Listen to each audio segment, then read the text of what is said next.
बे मोनसे serious matter बियो आं दहाय एसे सिगां बुंनाया जे नोङो डुएल टिचार दंमोन बिनिनो सासेखौ नोङो ट्रेन्सफार लांहोबाय सिंगेल जाबाय बे सिंगेल टिचारानो नोङो आरोबाव सेन्सासनि डिउटियाव गोग्लैबाय सेन्सासा दिनैनि जोबनाय बाथ्रा नङा बियो गोलाव सम हयथ' जागोन दा बेयाव जोंनि इयुन जोलै फरायसाफ्रा मोनसे एफेक्ट जागोन सोलोंथायाव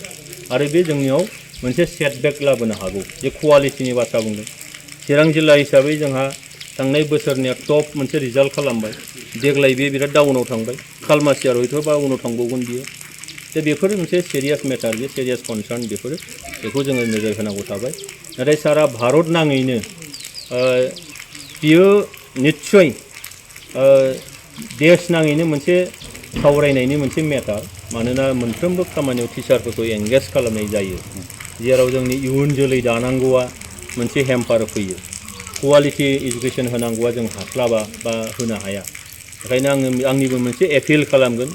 भारत सरकारनिसिमनो जे बे टिचारफोरखौ बेफोरबायदि खामानियाव बाहायनाय